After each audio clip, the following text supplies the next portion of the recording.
Hello bourbon fans, I'm Tim, the Suburban Dad, and I am here to help dads find great bourbon. And in 2024, I'm hoping to find some great bourbon. Today I'm going to go over my list of what I will be hunting for and what I will not be hunting for also. Let's get to it.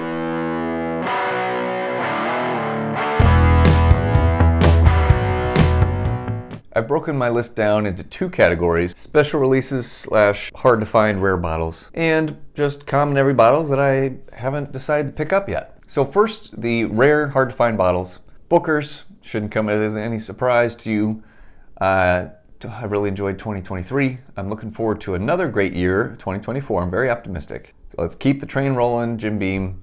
Let's have another great year of Booker's. I'm not a huge Buffalo Trace fan, the whole distillery. I know it's really popular, but one bottle from them that I truly love and will pay a decent amount for is Stag, formerly Stag Jr. I have not gotten a bottle of this in like 2.5 years. I miss it a lot. It's really great stuff. I will be definitely on the hunt for that, as I have been willing to pay over retail for that one. I've recently come to fall in love with Elijah Craig Barrel Proof. I will be hunting those this year as well. I got all 3 batches from 2023. They were all really good. C923 was the best. It's similar to Booker's where the batches differ. They're all good. Some are amazing, some are just good. Old Forester 1924, supposedly it's going to be added to their standard bourbon lineup, and it's supposed to come out within the next month or 2. That's exciting. It's been talked about for a long time, and finally it's supposed to be here. I will be hunting that one. Retail price is supposed to be around $115, I guess.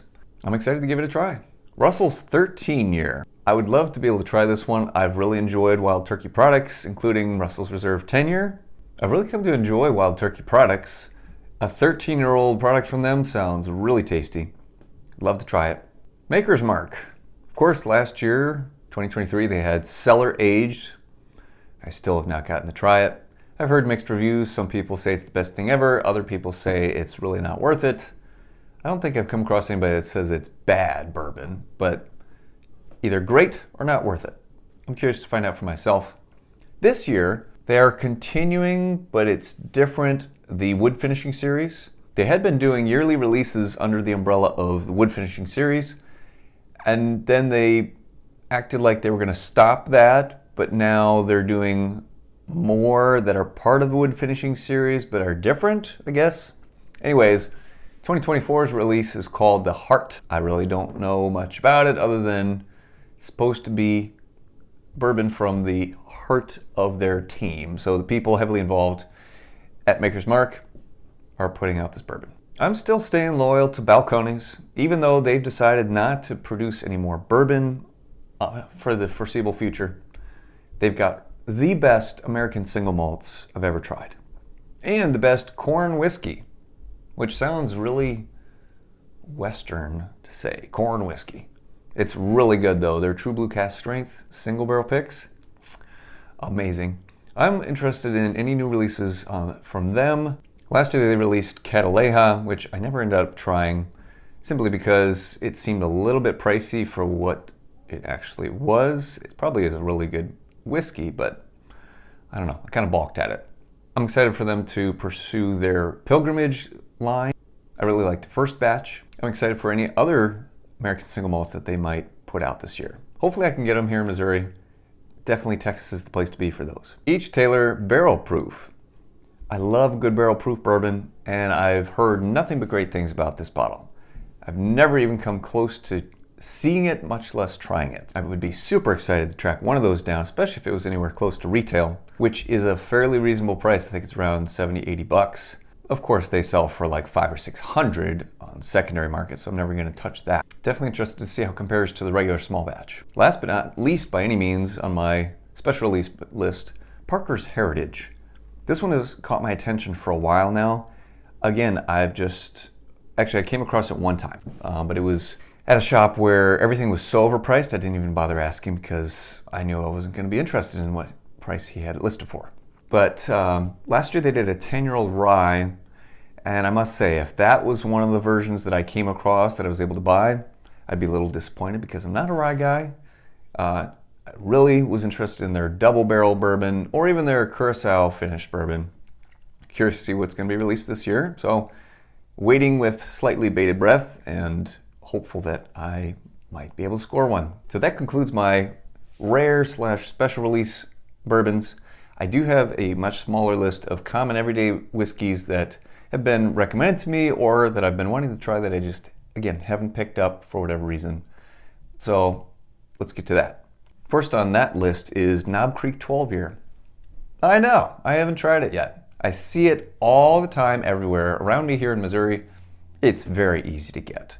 And I can get it for, gosh, under $60 in some cases.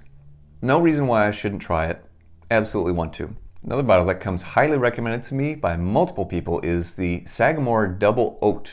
Now this is a rye, but again, it's been referred to me so many times that I can't help but have my curiosity piqued. I really want to try it.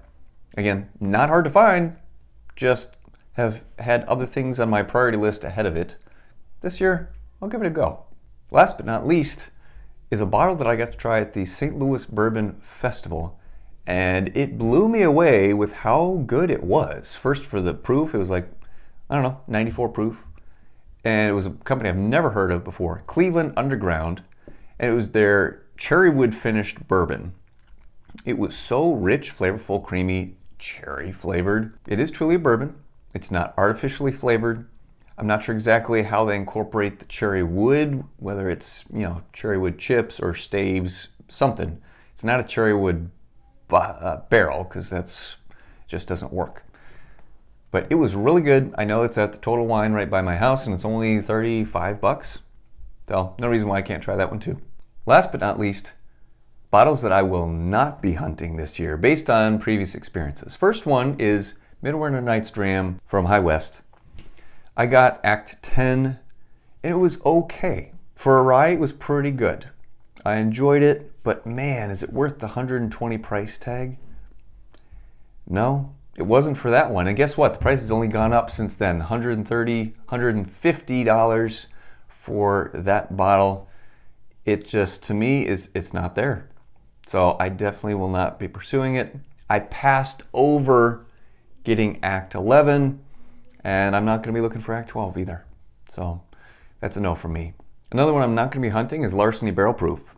I really enjoyed A123. That was a fantastic larceny. B523, not so great. The reason why I'm not hunting it and not giving it more of a chance is because even the best Larceny Barrel Proofs still have this really ethanol-y, alcohol-y tone to them. They're very hot to me. So even at best, it's still not an amazing whiskey to me. It's pretty good. So I'm not really looking to gamble on hunting down every batch. If somebody says that it's really amazing, maybe I'll look for it, but I'm not going to be the first one to dip my toes into that water. Remus Repeal Batch 8. So I got Remus Repeal 6. Again, overhyped. Everyone loved Batch 5, which I never got to try. But 6 was not up to par with that. For retail around, what is it? Somewhere around 90, give or take. Price on that one's gone up a little bit too. I passed over Batch 7 and really not going to be looking for Batch 8 this year either. The last one is might be a little bit surprising for you. The last bottle that I'm not going to be hunting in 2024 is Little Book, Chapter 8. Little Book is overpriced to me. It's, again, the price is climbing quickly. I think retail's up to around $150 now. I got to try one of the batches. I don't even remember which one it was. And it was good. It was genuinely okay, but not for the price point. Again, it's an experimental line put out by Freddie No. I love Jim Beam. I love Jim Beam products, but this one is a no for me. What bourbons or whiskeys are you excited to find this year? What common bottles have you passed over but realized, yeah, I really should try that sometime? Let me know in the comments. I'm curious. Stay tuned for my upcoming video. I'm going to talk about which store pick bottles I'll be hunting for, because that's a whole nother animal. I wanted to keep them separate from this one. Until next time, cheers.